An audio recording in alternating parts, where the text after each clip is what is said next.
Olá, quarto ano, tudo tranquilo por aí? Vamos estudar mais um pouquinho? Então vamos lá. Você vai pegar a sua apostila na parte de História e vai abrir na página 20, unidade 2, tá? Hoje nós vamos conhecer as trajetórias dos grupos humanos, tá? Então, por onde eles passaram, nós vamos falar sobre o que é migrar, sobre os deslocamentos que os seres humanos faziam, né, de um local para o outro, quando eles chegaram à América, sobre sítios arqueológicos do continente americano, sítios arqueológicos aqui do Brasil, sobre os povos sambaquis, tá? E sobre megafauna. Vamos lá, então? Então, para iniciar, a gente precisa saber o que é migrar, né? A palavra migrar significa deslocar-se, ir de um lugar para o outro, né? Mudar-se. Pode ser de cidade, pode ser de país ou de qualquer região, né? E a migração é uma característica da espécie humana. Ela acontece há muito tempo, né? Por que as pessoas se deslocavam, saíam de um lugar? Porque elas queriam melhores condições de vida, né? Então, se não estava bom em determinada região, eles iam mudando até encontrar um lugar melhor, né?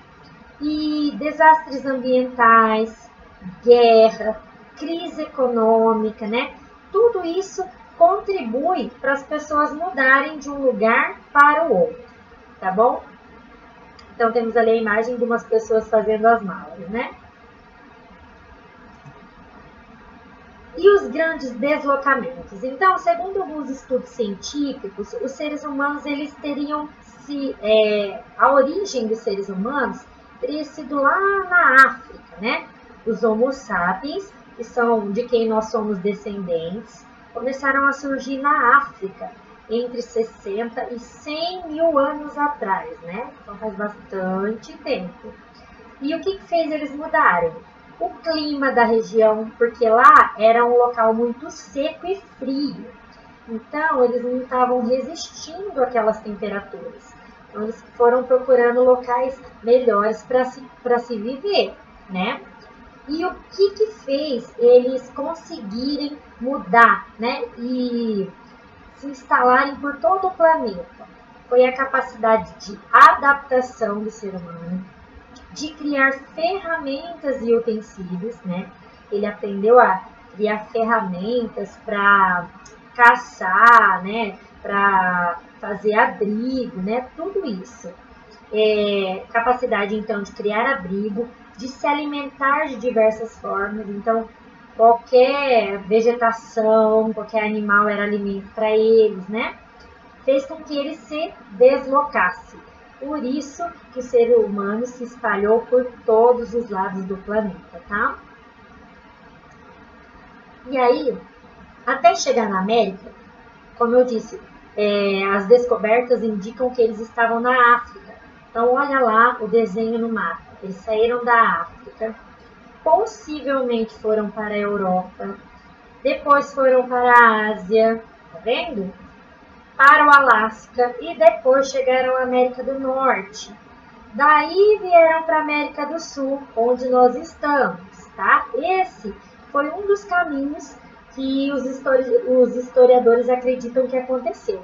Um outro caminho seria, da África para a Ásia e daí eles vinham para a Oceania, aqui por baixo, tá? Para a Polinésia e para a América do Sul. Professora, qual dos dois é o correto?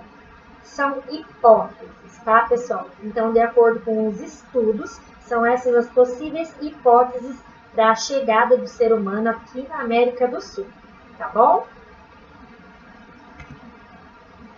Aí, vamos relembrar o que é sítio arqueológico. A gente já conversou um pouquinho na aula anterior, né? Mas a gente vai retomar. Então, sítio arqueológico são os locais onde os vestígios de fósseis são encontrados. Eu não lembro nem o que é fóssil. O que é fóssil, pessoal?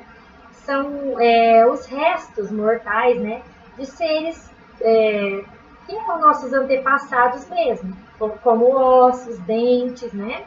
Então, dessa forma, encontrando esses sítios arqueológicos, que eram esses locais que estavam enterrados esses fósseis, essas descobertas permitem que a gente compreenda as trajetórias dos seres humanos.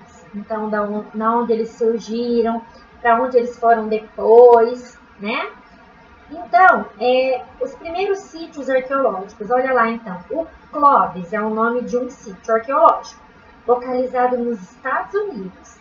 E nesse local foram encontradas pontas de flechas feitas de pedra, então possivelmente eram as lanças, né, as armas utilizadas para eles caçarem. E a data, perceba, é de 11.200 anos atrás, tá? Outro sítio arqueológico se chama Monte Verde e foi localizado no Chile, né? Nele foram encontrados vestígios de 12.300 anos atrás. Então, a história é longa, né? Aí aqui no Brasil, vamos lá, teve um que se chamava Lagoa Santa e ele ficava em Minas Gerais, tá? Nesse sítio arqueológico foi encontrado um fóssil humano de cerca de 11.500 anos atrás. E eles colocaram o nome desse fóssil de Luzia. Por quê? Porque os estudos mostram que esse crânio parecia de uma mulher e ela tinha traços de africanos e australianos. Então aquela imagem ali é do crânio da Luzia, que deram o nome a ela, e do lado eles fizeram uma remontagem, né, de como seria mais ou menos o rosto da Luzia se ela fosse um ser humano, tá? Então, os estudos mostram que era uma mulher de mais ou menos 20 anos, que tinha mais ou menos 1,5 metro de altura, de cor negra, de nariz largo e olhos arredondados. Gostaram da Luzia? Ela na sua apostila também, tá? O Parque Nacional da Serra da Capivara foi um outro sítio arqueológico, tá? Localizado no Piauí. E nele foram encontrados vestígios de seres humanos com data entre 14 e 50 mil anos atrás. Já pensou? No total, existem 1.354 sítios arqueológicos lá na Serra da Capivara. Bastante. E é possível visitar 183 desses. Então, se você um dia for lá para o Piauí, procura o Parque Nacional da Serra da Capivara, que você vai poder ver esses vestígios, tá? Então, eles possuem instrumentos feitos naquela época de pedra, pinturas rupestres e restos de fogueira. Agora a gente vai conversar um pouquinho sobre os povos de sambaquis. E que é isso? Pronto. Então, em diversos pontos do litoral do Brasil tem vestígios da pré-história, pessoal, de grupos humanos que viveram aqui há muito tempo. Então, eles deram um nome para esses grupos de sambaquis, tá? Os sambaquis são montes formados por conchas, restos de alimentos e de animais, de ferramentas e ossos de esqueletos humanos. Então, nesse local tem tudo isso. E eles deram o nome de tudo que tem nesse local era de uso desses povos sambaquis, tá?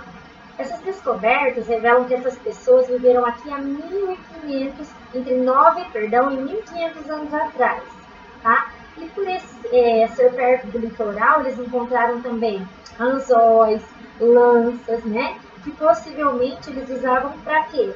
Para caçar, para pescar, para poder se alimentar, tá bom? Aqui é uma escavação de sambaqui. Então, possivelmente nesse local aí tinha esses fósseis, esses resíduos, tá? E eu trouxe para vocês uma imagem, tá? Dessa escavação de sambaqui. E agora a gente vai ver um pouquinho sobre megafauna. O que é megafauna? É um nome dado por pesquisadores ao conjunto de animais que viveram com seres humanos lá na pré-história. Em que período? Entre 11 e 40 mil anos atrás.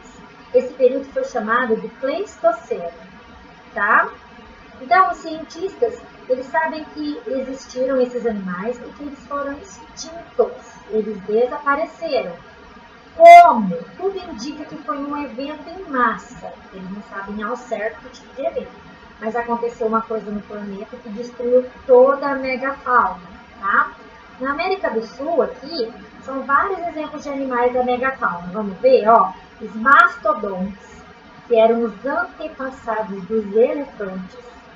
O chinorinotério, que eram herbívoros com trombas cujos fósseis foram encontrados na Bahia. Olha só.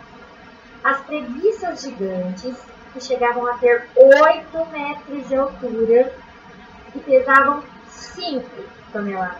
Então, pensa no tamanho desse animal. Ele era imenso.